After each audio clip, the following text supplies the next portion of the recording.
Question number 1, undisclosed assets management strategy and Rex 2, key borough assets. Councillor Sweet. Question 1 to the leader. I'd like to thank him for this question on the council's use of its property assets.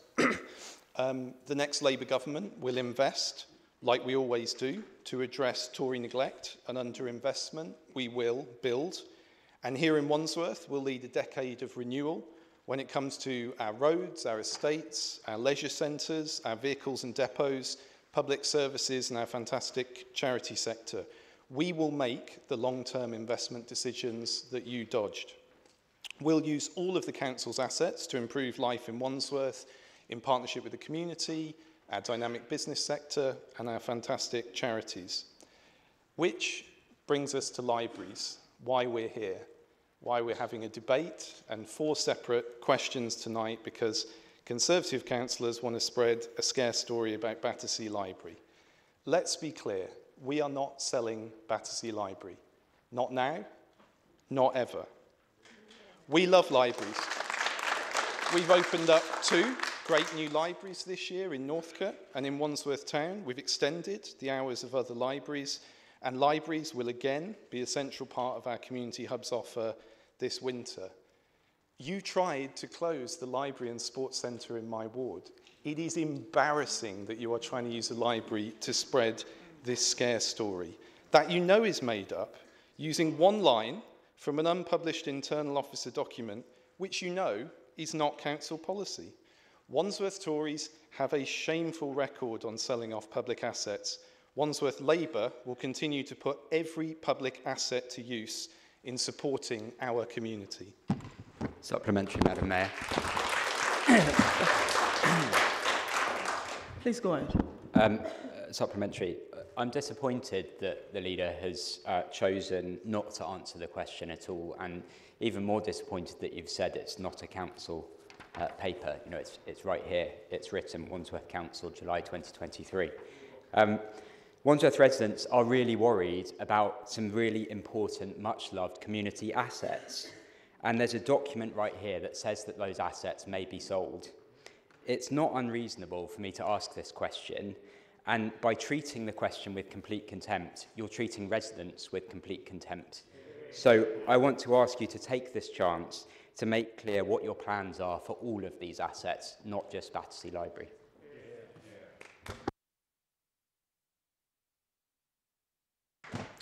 I thank the councillor for that supplementary. As I've already explained, our asset strategy is available. You can look it up on the website. It's been published, it's been through Finance Committee, approved by the Executive. This internal officer document you're waving around is simply staff looking at options, as they always do, in the usual way, as they did under your administration and as they do in every local authority in the land. I'm pretty surprised by the gaps in knowledge of some of the younger councillors opposite. They appear unaware of their reputation in this area. What an awful, awful topic this is for you to raise. The previous administration oversaw the sale of 24,000 affordable homes, including entire council estates. In the 1980s, Wandsworth was selling off housing assets at 10 times the rate of neighbouring boroughs. You tried to sell off Battersea Arts Centre 3 separate times. It's unbelievable. You are clearly enthralled to an ideology that sees selling off the maximum amount of public assets as its main goal. And far too many public assets were sold far too cheap in this fire sale. And if you doubt that this was a deliberate political project, let me quote former councillor Peter Bingle, now a property lobbyist, who was very open about his plans. My aim is to reduce the number of council properties in Battersea, well in Wandsworth, from 35,000 to 20,000 and to make Battersea a Conservative constituency. Wow. And we get lectures from you people. Labour will rebuild. We're creating 1,000 new council homes ourselves. We've halted the sale of council street properties and we're getting tough with developers to deliver more affordable homes. Because here's the thing. Labour creates public assets and the Tories sell them off. And that's the problem with Wandsworth Tories Thatcherism. Sooner or later, you run out of other people's things to sell off.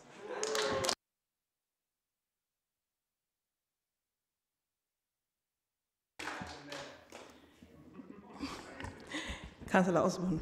Can I ask the Leader of the Council, is he as appalled as I am that the opposition in this Council have used a non-policy internal document to deceive the people of Wandsworth and indeed embarrass the entire minority group on this Council?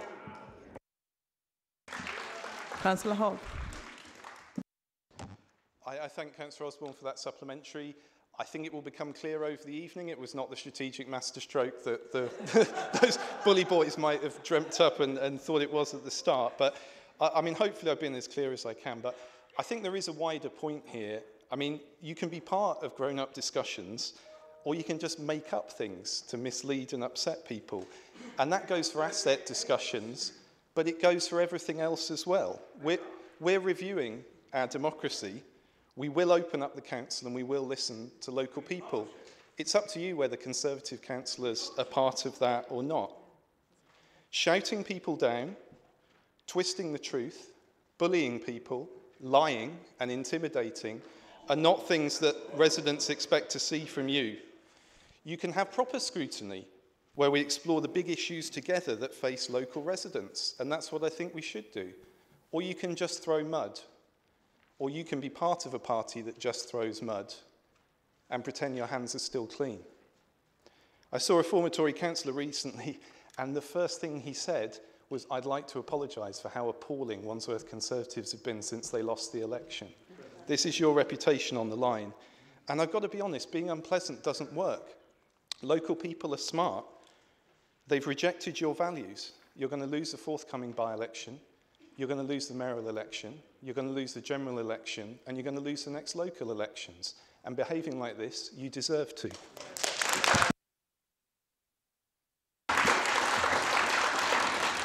Question number 2. Undisclosed assets management strategy and why the council tried to keep it a secret. Councillor Sweet. In Councillor Hogg's answer, he's just used the words bully boy, bullying. He's called us you people. I think the contempt that you're treating us with is actually an example of exactly the behaviour that you've said that we are showing. You should be ashamed of yourself. Madam Mayor, we've got a 2 to convention the of saying leader. question 2 to the leader. Question 2 to the leader. Well, there he goes again. I mean, look, as I say, if you want to know about our asset strategy, look it up on the website. If you want to play this straight, play it straight. If you want to go back to leaked documents, innuendos, intimidation, you know, it's up to you. But this is an internal officer document, which I hadn't even seen until you leaked it. This is not some sort of secret plan that's going on. It is not council policy. And it's particularly unfortunate that he's decided to target parents with his scare stories. And since he's asked, I will demolish the rest of his scare story in detail. It is absurd to imply we are closing the Roehampton Youth Club, which you closed. Improved community facilities will form part of the new Roehampton Community Hub on its way soon. He knows very well the council plans to invest millions of pounds in improving youth facilities in Roehampton. It is equally silly to say that we're going to sell off York Gardens Children's Centre, which, as he knows perfectly well, forms part of the Winstanley Regeneration Site and has done for more than a decade. And he is perfectly well aware of the plans to improve youth facilities there as well, and the commitment of the previous administration, which this administration will plainly honour, that any replacement children's facility there, which will be better, will be delivered before the existing one is removed. So we've got cast iron guarantees there as well. Councillor Stock, Councillor Belton and Councillor Deacon will have more to say on the other issues later. But just while we're talking about children's facilities, a reminder of the extraordinary record of the party opposite in closing schools and nurseries. And you didn't just close 5 schools or nurseries, you didn't just close 10 schools or nurseries, you didn't just close 15, you closed more than 20 schools and nurseries while you were running this council, and many of which were just sold off to the highest bidder. And I hope he will reflect on his brand of politics, which is just trying to upset and mislead local parents with flimsy scare stories. Supplementary. Supplementary, Madam Mayor, thank you. I think your group will be as worried as I am that you claim not to have seen such an important document about the future of the borough. Please go ahead with your Now, question. he seems to be saying that this document is not worth the paper it's written on. How much did he pay SIPFA to help officers write this document that he hasn't seen? Councillor Hogg. I'm not aware of what fees are paid to SIPFA. I'm sure it was contained within existing budgets. It's like sharing sort of speculative early documents with people, like sharing invoices from SIPFA are not things that go across my desk. You know, the central thing here is that we could have had a much better discussion about this. This asset strategy sets out we have more than £1 billion of property assets in our trust, you know, that belong to the public. And it's really important they're managed well. This is a broad portfolio. Some of these are absolutely crucial properties that are used every single day by local residents. Others are completely derelict. That's absolutely natural when you have £1 billion that you're managing. And the objectives, as we set out in the asset strategy, as agreed by the executive, is a property estate which is efficient, sustainable, and fit for current and future service delivery requirements. So there is a much better discussion we could be having. How do we use those £1 billion in assets? How do we welcome more of our residents and community groups into the People's Town Hall, which is half empty most days? The future of our Frogmore Depot. Soon you'll see our new libraries and our new leisure strategies. Not just improvement, not just investment in our fantastic facilities, but London's most generous concessionary offer as well, to make sure that everyone who lives in Wandsworth has the opportunity to access those fantastic assets. We're after access for all. And our property assets are crucial. As we'll hear later, they are central to our new commitment to deliver services closer to residents in community hubs and to our goal of real partnership working with residents, with the voluntary sector, with police and with our NHS. Councillor Pritchard. Thank you. I'm just going to say I am genuinely perplexed by the Minorities Party response to our answers on the asset strategy. In the Finance Committee on the 30th of November, the officers, the Cabinet member and I as chair all clearly told Please, can you ask your question, Party, please? excuse me. Please, your question. Let me get there. It's so difficult when you're always interrupted. Madam Mayor, come on, let's have a question. We were told that there were no plans. Councillor Pritchard, please, can you ask your question, please? In the leaders of you, are the Minority Party willfully trying to mislead residents, or are they suffering from an inability to listen? And do you think detention with 1,000 lines each to say, I must listen in committee, would help? Councillor Hogg. Wow, I thank Councillor Pritchard for that question and the suggestion of strict punishment for the opposite. I think they might enjoy it. That's probably why we wouldn't get the cane. A few moments later. Councillor Peter Graham, please can you speak? Thank you, Madam Mayor. Tonight, we've seen what happens when the Labour Party gets caught out. Denial, accusations, and then, fittingly enough, the hogwash. Let's look at the evidence. This document is exactly what it says on the cover. The London Borough of Wandsworth Asset Management Strategy 2023 to 2028, replete with the council's own official logo. It wasn't unexpected. It wasn't supposed to be internal. It's designed up for print. It's the result of a year-long process, which began with a series of service workshops in 2022, just after you all took control. The document tells us it was led by Property Services and a whole steering group of service representatives. And under this Labour Council, the process produced the following proposals: to sell off a school, sell off a children's centre, sell off a youth club, and sell off an activity centre. Astonishingly, they were to carefully consider selling off Battersea Library. Councillor Ireland has admitted she's seen this document, unlike the leader. She's admitted she's seen it. Councillor Hogg says he didn't. Well, let's just think about that for a moment. He's saying he was so incompetent that this cross-departmental process went on for over a year behind his back.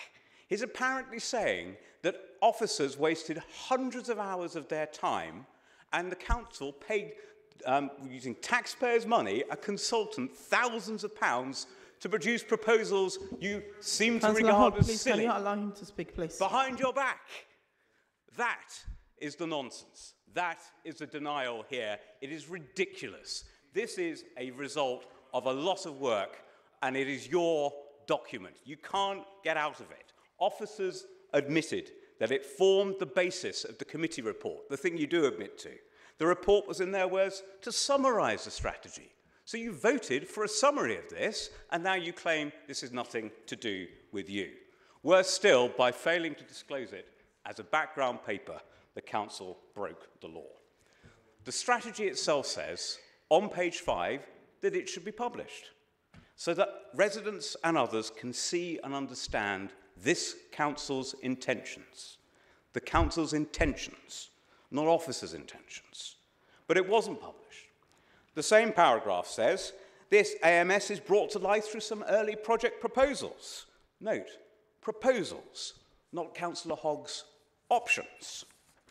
And having been brought to life, I'm sure that most of you would like nothing more than to see the document put to death. But that's not what you did. You didn't kill it. You just wanted it buried. Madam Mayor, the residents of this borough deserve better. Councillor Gilman, will you take an intervention? I will give way. I've heard what you just said, and I thought it would be helpful for this council to just share my experience of asset review, having been involved for the best part of 40 years in doing these things. Well, you may say that, but you see what happens is that the leader says what is not for sale before instructing officers to do the review. The leader then receives a paper which he then shares with his cabinet colleagues and discusses it before going anywhere further. If the leader is in the darkness, then he's not in charge. My predecessors nor I would ever have got into a situation where officers drove the strategy without giving them a very clear instruction as to what was on for discussion and what was off the agenda. And it seems to me, Councillor Graham, from what the research you've done, that this is not a leader in charge.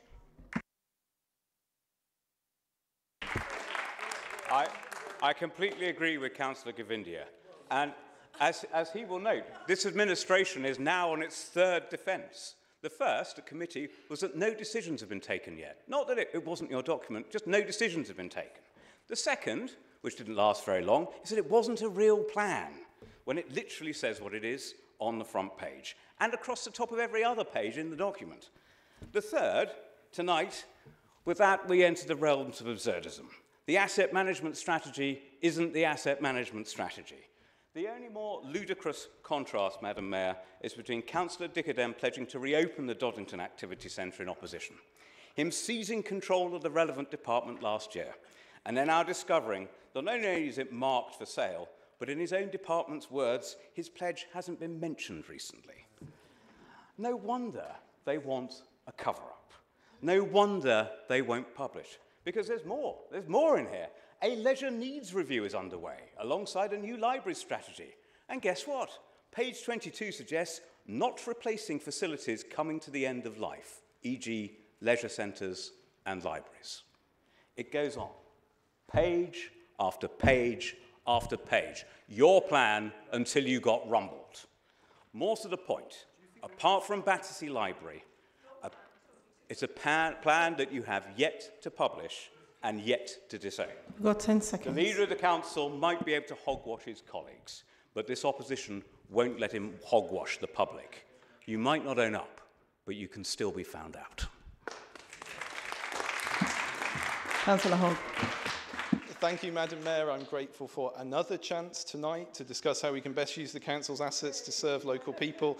We've set out several times already tonight the facts around this as usual. The opposition have been totally disingenuous with comments that are untrue, designed to scaremonger and mislead. They couldn't even rewrite their speeches since the start of the meeting. Graham, please. So let me set this out for them again. We are not closing or selling Battersea Library. Not now, not ever, because we love libraries, and we've just opened up 2 new libraries and extended opening hours in others.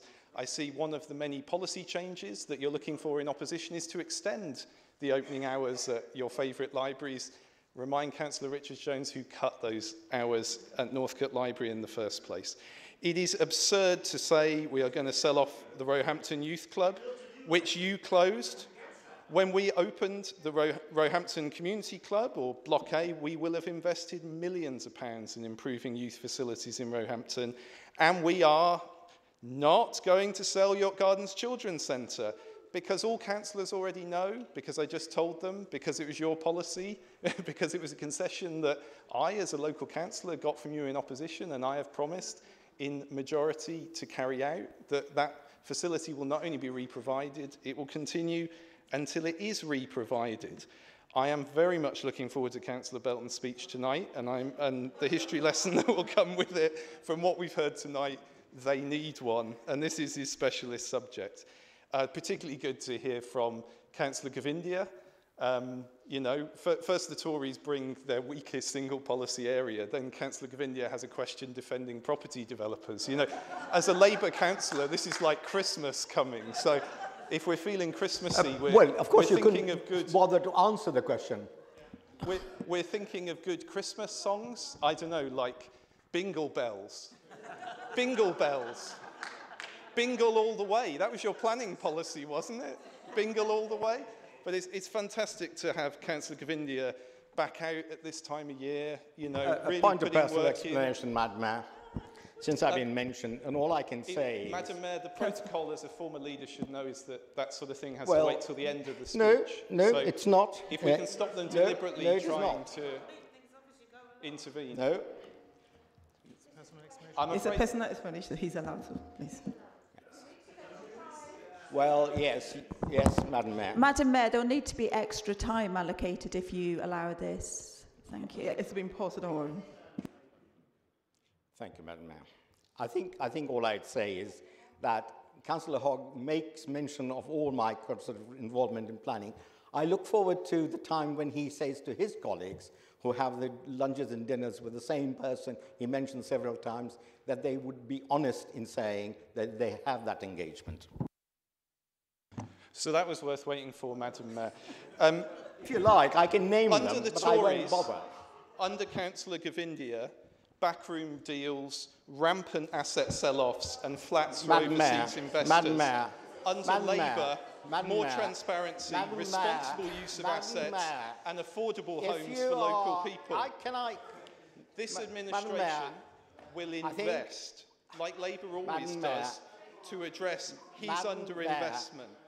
We will build. I'm asking your... Thank you, Madam Mayor. Could you take advice from the monitoring officer about the availability of any privileges in making the kind of comments Councillor Hogg is making here, suggesting that there are backroom deals implying corruption? I do think that the monitoring officer should advise Councillor Hogg on what privileges he has, if any. Well, I've been told you have every right to explain yourself because your name was mentioned, so thank you. Well, it's also a question of privilege, whether a member can make allegations of that nature here. Madam Mayor, we're hearing about the track record of the last administration. This is fair points. They're making unfair points against ours, so we need to move forward and agree it's going to be a robust debate. Please, can you please allow Councillor Hogg to finish, please? So Councillor Govindia asks for evidence. Happy to. Former council leader Sir Edward Lister, when in number 10, approved £187 million in taxpayer-backed loans to a luxury property developer, which was paying him on the side. He was trusted by the British government to broker a deal for the new China embassy. Turns out he was being paid not only by the buyer, but also by the seller. He received gifts and hospitality from the Emir of Qatar, the President of Azerbaijan, and the Saudi prince who was detained on corruption charges. And to think these people have the cheek to lecture us on the use of assets. Madam Mayor.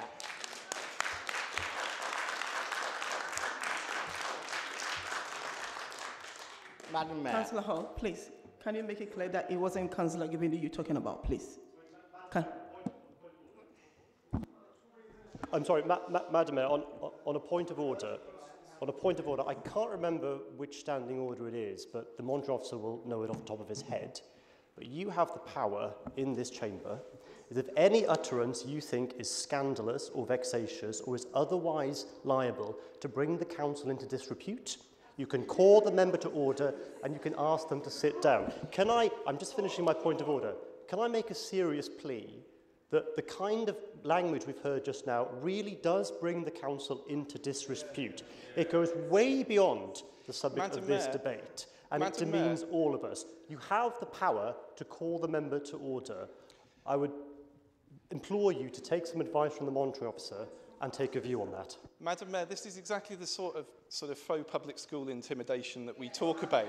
I am the only representative that's not been allowed to finish their speech today. You have only asked representatives from one side to wind up quicker. You've allowed barracking and interruptions from the other side. May I please be allowed, as Leader of the Council, to finish addressing the Council?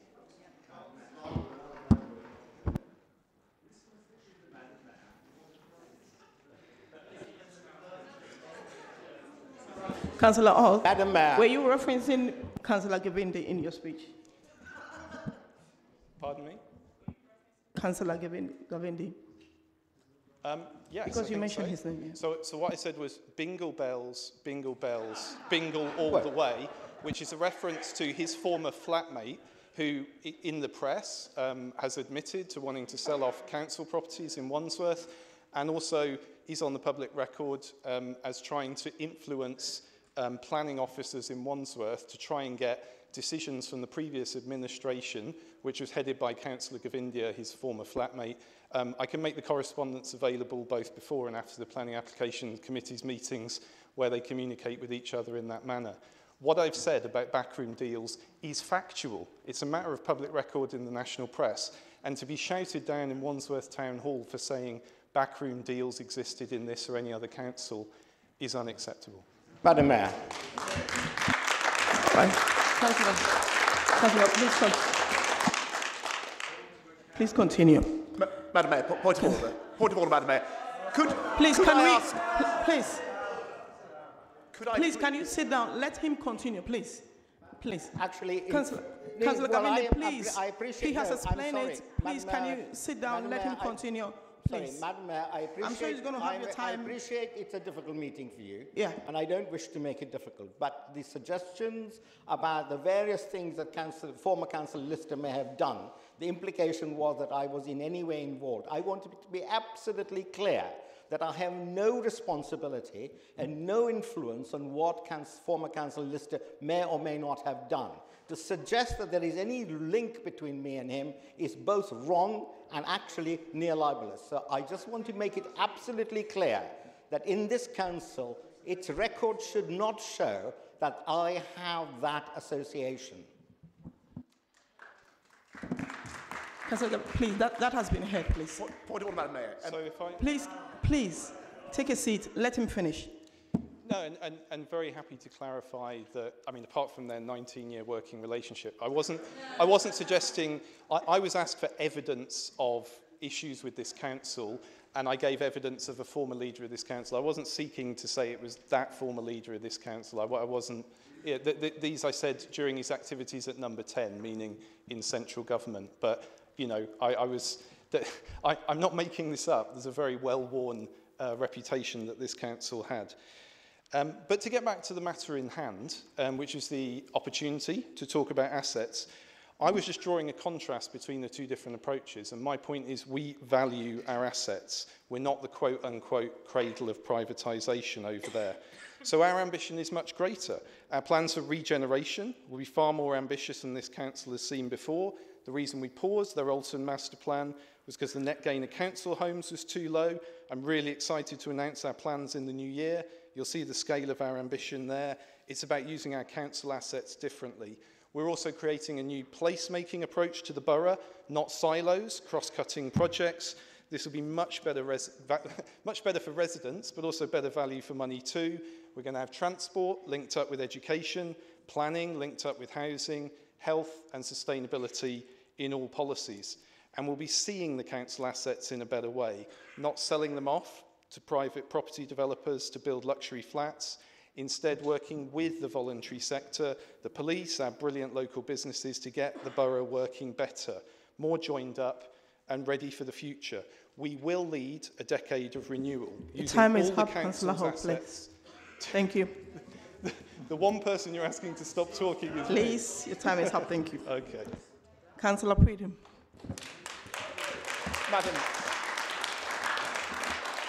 Madam Mayor, point of order. If I could request a ruling through from you, potentially via the monitoring officer, as to whether comments made in this chamber are entirely I don't exempt, remember are exempt, asking you Madam to Mayor, speak, please. from laws Can you relating please to sit down? slander. Please.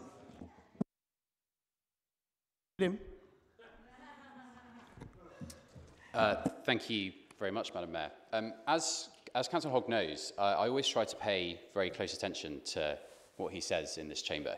And I have to say, I was rather taken aback when a couple of council meetings ago, he accused us on this side of being sinful.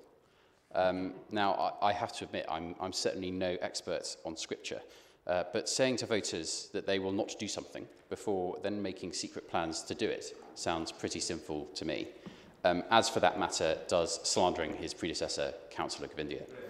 I know that a number of councillors opposite, including members of the current cabinet, have made quite a lot of their desire to protect the Doddington Activity Centre and the York Gardens Children's Centre.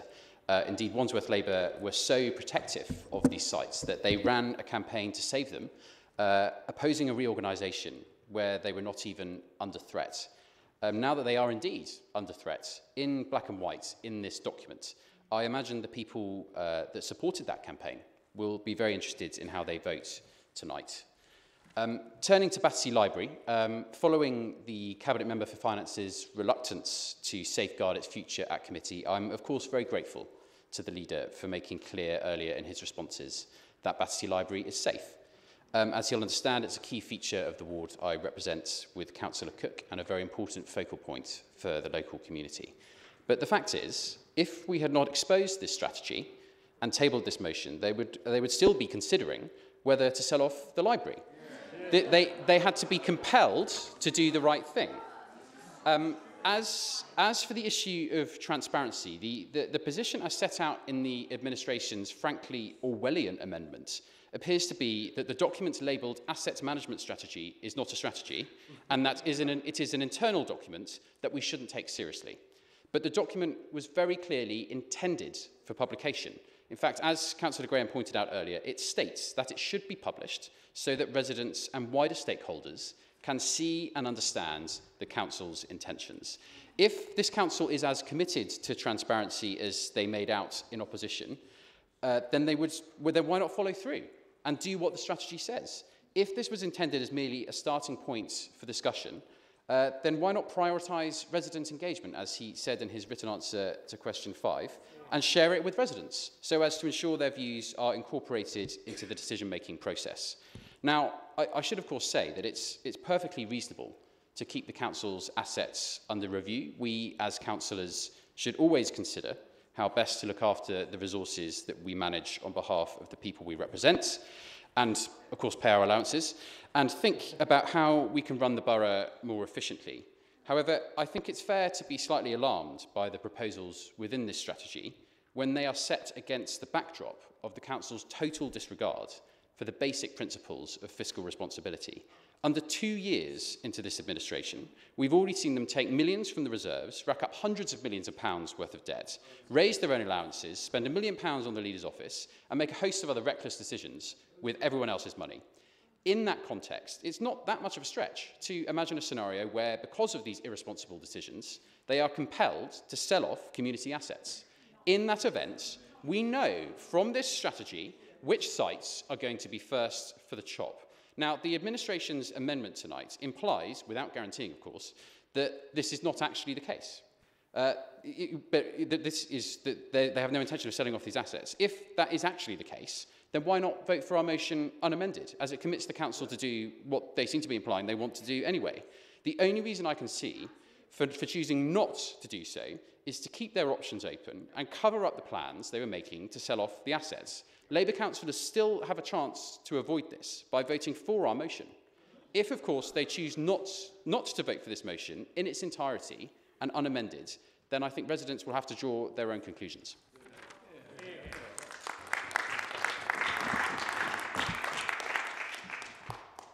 Councillor Gibson. Thank you, Madam Mayor. I was amused by the reference to Orwell, since I'm increasingly feeling like a creature outside looking from pig to man and man to pig and having great difficulty seeing the difference.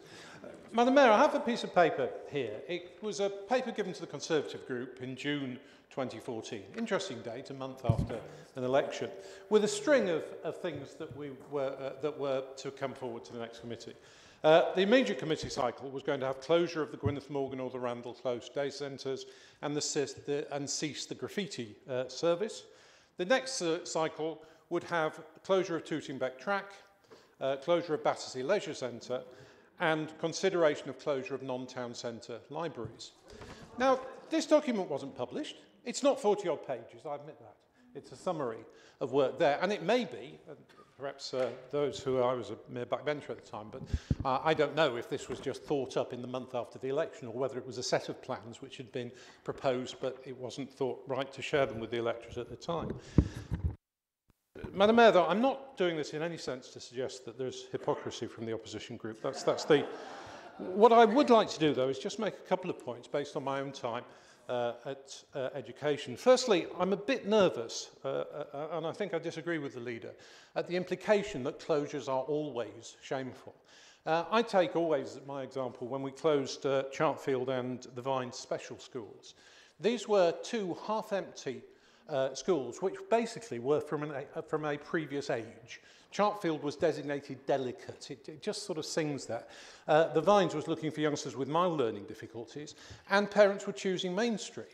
And so we closed them, we sold off the Vines, and with the proceeds, we were able to build the unit for profound and multiple learning difficulty youngsters at Linden Lodge. We were able to expand the paddock for serious learning difficulties, and we put a lot of money into the mainstream school units, looking after the youngsters that would otherwise have been at those schools.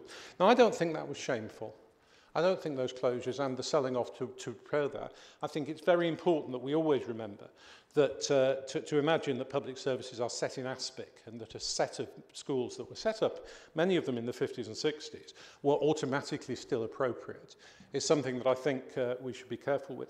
But more important, I think, is the recognition that sometimes we do need, and ruling administrations do need, space to discuss things in private.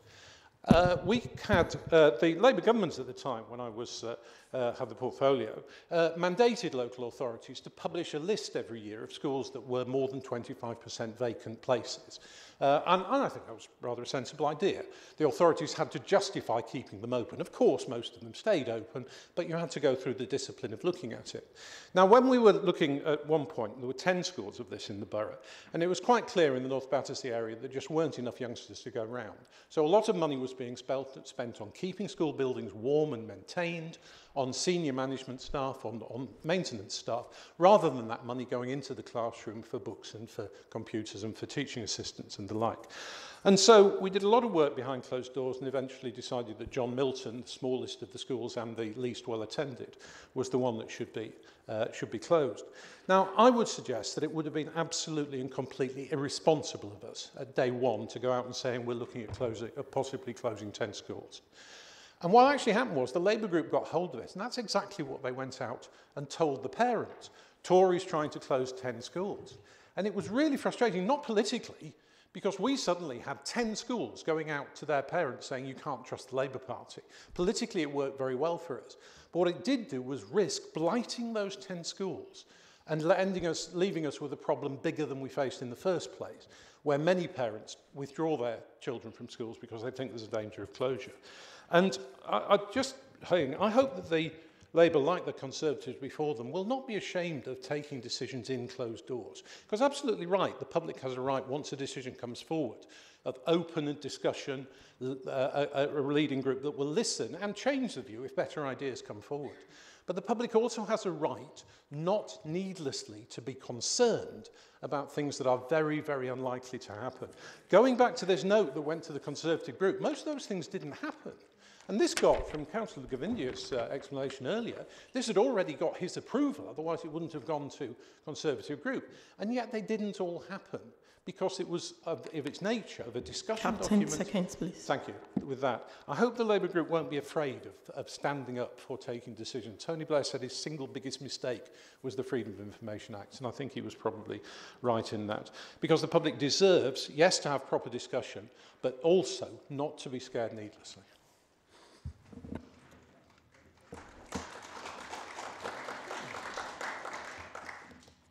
Councillor Betton. Can I congratulate Councillor Grimston on bringing some sense to the debate, which I think was very necessary, and stealing half my lines. He always does that, mind you. It's Christmas, so I thought it was time for a bit of a fun and games, don't you think? But actually, they started in November, as far as I was concerned. I went to a committee, and I'm not going to name any names. I went to a committee, and 4 Tory members spoke one after the other on the Poverty Commission. One said, "I see with alarm that you've dropped Meals on Wheels as a service." Now, funny thing, of course, this council dropped Meals on Wheels as a service, goodness knows how many decades ago. Even I find it difficult to remember, but it was a Tory council that did it, and this was a Tory council. I feel almost like Councillor Hogg, who was perhaps a little patronisingly said there were some younger members on the opposite side. I'm not as patronising as him, I'm not so as mature in years. I think that's an absurd statement, or at least I did, until I heard this councillor saying Meals on Wheels. I thought it was bad enough, and then the next councillor said, one of the problems that the Poverty Commission faces is the decline of the welfare state. And I thought, wow. I thought the welfare state in 1951 was a proud emblem that everyone around the world envied. And no doubt there's a little bit of Labour mismanagement here or there, but mainly decades and decades of Tory cuts. And this member says the welfare state's the problem. And then the next one said, the problem is rent controls. It's the Labour Party's inclination to bring in rent controls, which is the real problem here. And this person seemed to be unaware that this council had sold 22,000 council properties rent-controlled in a natural kind of way. And he thought that was the problem. And then the last one said, welfare state, Meals on Wheels, rent controls. Oh, the last one actually said, the trouble is there's not enough affordable property. Now this is a party which these 4 people, I find it difficult to believe, sold off. Now I can run through this for hours, but I'll be as quick as I can be. Jay Court, Battersea Village, Falcon Estate, York Road Estate. How many more do you want? A couple of tower blocks, Aegis House, most people have forgotten Aegis House, sold off masses and masses. And they talk about Labour doing things. I want to tell a fairy story, actually. It is Christmas. Sorry, but before the fairy story, will you take an intervention? No, no one was mentioned. No, I won't actually, thanks. No, didn't say I was mentioned, but would you like to take an intervention? Councillor Richard Jones, please, can you allow him to speak? I want to tell a fairy story because that's appropriate for Christmas, isn't it? Once, I mean, I love Tooting. It's my second most favourite place. I think Councillor Osborne knows what I mean by that. Sorry, Putney friends. But I don't think many people would think it's Tooting, with all its glorious people and so on, has many iconic buildings. I mean, you think of Tooting. Now, there may be the old Granada, maybe, but I want to refer you to a Victorian classic that none of you will remember, except possibly Councillor Govindia. I know Councillor Ireland does. Where are you, Councillor Ireland? What did you think of the Tooting Baths? Wonderful building. Do you know it's about the first thing that the Tories did? Sorry, the majority party did when they took over in '78, quite against the mood of place. They destroyed this building, which stood, and it is quite a respectable building, stood opposite Edward VII. And now we have a completely nondescript Halifax branch and a pub, and it's a destruction of place almost total. And that was your idea of asset stripping. I see the red light already, but it is appropriate for Christmas because I do bring an epiphany. I think that's right. No, I'm not very religious. That's about bringing presents, isn't it, to mark something or other. Councillor Burton, you have 10 seconds, please. I have 30 seconds, and what I present, rather like Tony Blair, Mrs. Thatcher said was her greatest inheritance, I want to present to you, however many of them, reformed. They're against sales, they're against cuts, they're against your time everything is finished, please. that several Tory leaders made their Councillor name Burton, on. please. Thank you. Councillor Connor. Well, thank you, Madam Mayor. It's a real privilege to be able to address the Council on this important topic without being guillotined by the other side. I've decided to get in a bit earlier today.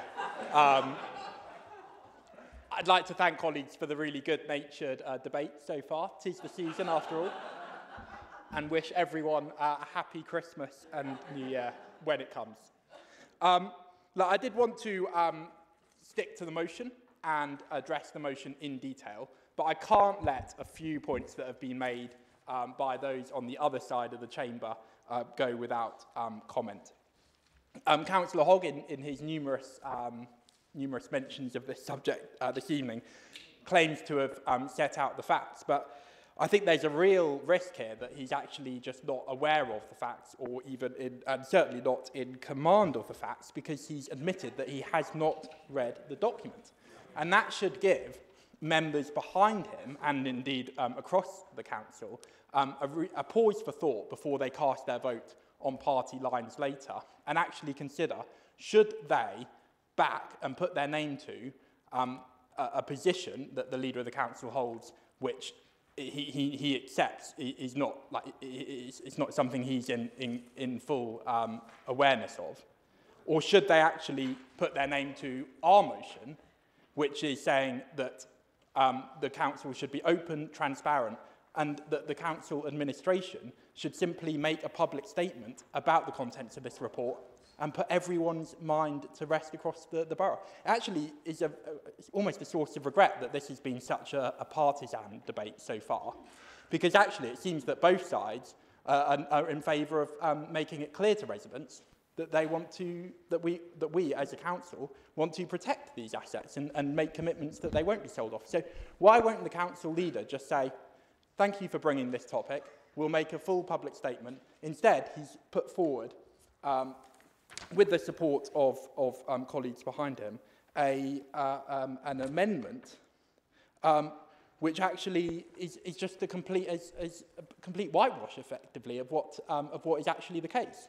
So turning to that amendment, they are saying things like, under point 1 of their amendment, notes that the Council's only asset management strategy is the document presented to Finance Committee and agreed by Executive.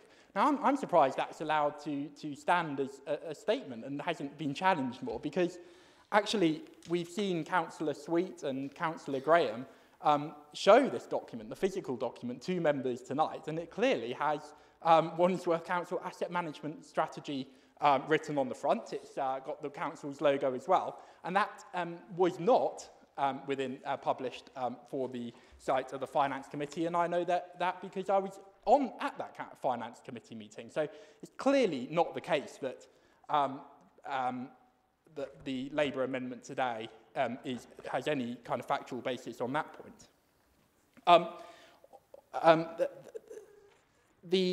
And then point 3, in a similar vein, says that notes that the asset management strategy does not propose for sale of specific council assets. Now, I suppose by this they are referring to the brief summary document that was published for the Finance Committee and was part of that official meeting pack. But actually, that really didn't go into any detail at all. Instead, the asset management strategy is as we've seen, what Councillors Graham and Sweet have brandished today and shown to everyone. And that emphatically does propose the sale of specific council assets and says that in some cases that should be strongly considered and in many cases that the council should sell off these assets. So actually the Labour amendment just doesn't make sense on its own terms. The motion that we put forward is actually one that will allow for an element of cross-party cooperation and allow us as a council to commit to protecting these assets. Now, the leader of the council has already committed that Battersea Library will not be sold off, but forgive me for saying this, but I'm not so sure that many residents are watching these meetings live, as much as I wish that more of them, as much as I would recommend that more of them did. So why doesn't he just put out a formal statement to the press committing that? Instead, he's turned this into a really bad nation. You've got 9 seconds, please. Accused former council leader of, made slanderous comments and has really poisoned the well of public debate. So I would urge members opposite to consider the arguments, consider the motion that's been put, and just vote for common sense and for this council to be a listening council that's transparent, publish the document, and make a formal statement in public Councillor Connor, your time to is protect up. these assets. Thank you.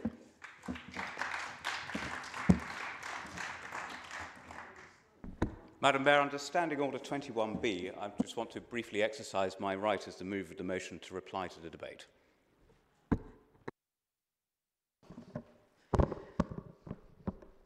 Absolutely not.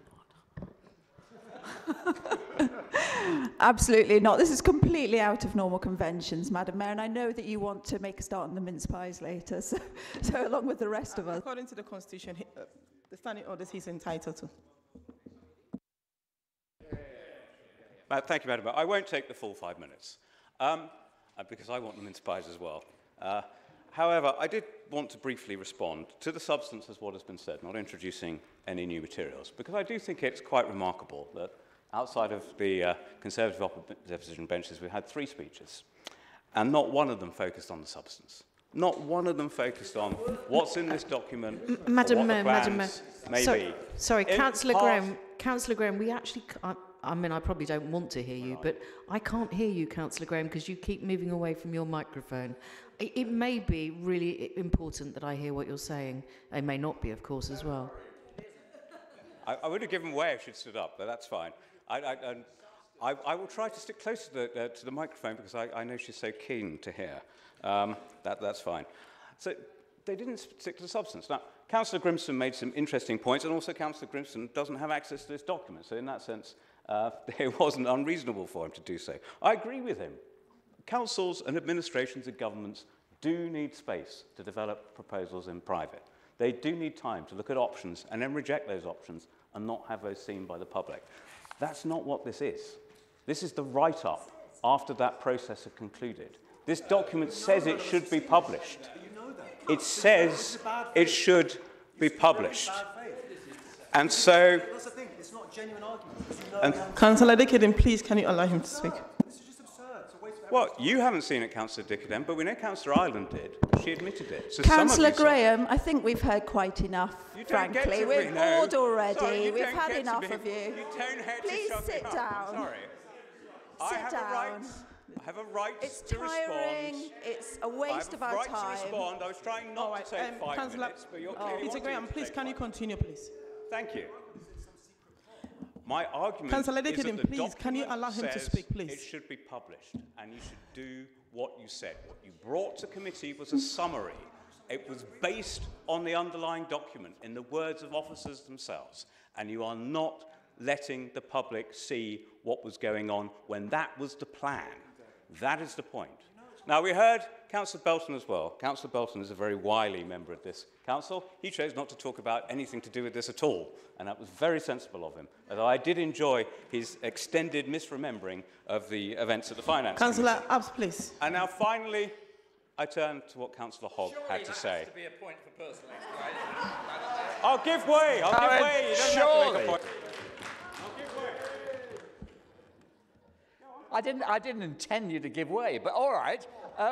What I was going to say is I consider it a personal triumph after 44 years to persuade so many Tory councillors in one night to be voting against disposing anything, against any cuts.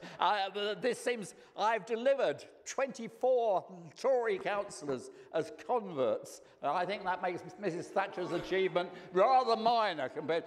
Seriously, Madam Mayor, can we just be remotely serious? I'm trying to camp this up as much as possible. Councillor so Graham, please, everyone can you gets finish your embarrassed. speech? Would you just Councillor sit Benton, down please, and can get you on with it? Thank you. Well, yes, I think that's more of the same, but I enjoyed it nonetheless. But that's the irony. This is proposed under you. This is plans that were developed under your administration and of which you're claiming no knowledge. And what we had instead from the Leader of the Council was a series of desperate and tawdry personal attacks that, frankly, well, I mean, this is the thing. You make accusations Madam about Mayor, us, can we please move but to the I vote? have never heard. Can we please move to the vote? I think it's time that we did. Thank you. Sit down. Could we please move to the vote? Councillor do not Peter have a Graham, right please, to can you intervene in continue, my please? speech. Please, can I you will continue finish with your my speech, point. please? I would be happy to if they would allow me to finish. You should come clean with the public. You should publish these proposals. You should actually state what you're going to do on, for example, the Roehampton Youth Club or on the Bradstow SEN School. We have no knowledge and you have made no commitments. It's almost as though you want to carry on with this process while pretending you're not. Because that, frankly, is how people will see it. You are trying to cover it up. You have nothing but bluster and accusations. Enough of the hogwash. Come clean with the public.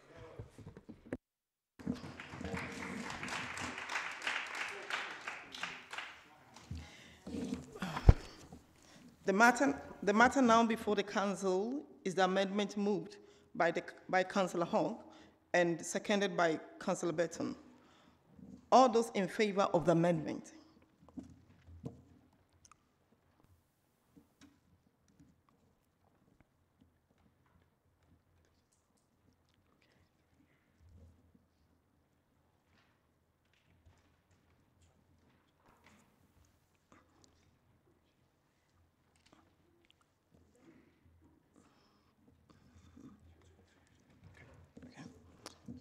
All those against?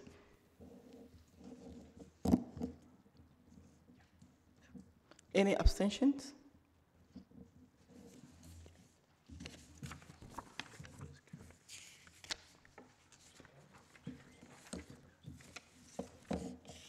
The amendment is carried. For 33, against 21, 0 abstentions. All those in favor of the substantive motion as amended, those against? Oh, sorry. all those for? Motion.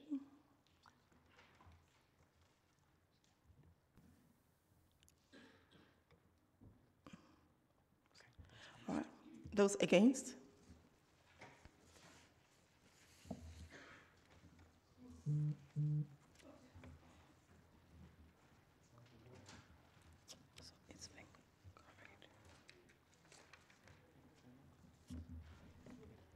Any abstentions? Any abstentions?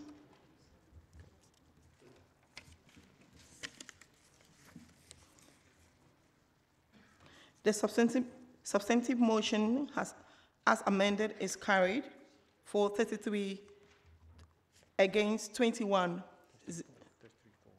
33 for the motion, and then 21 against and 0 abstentions.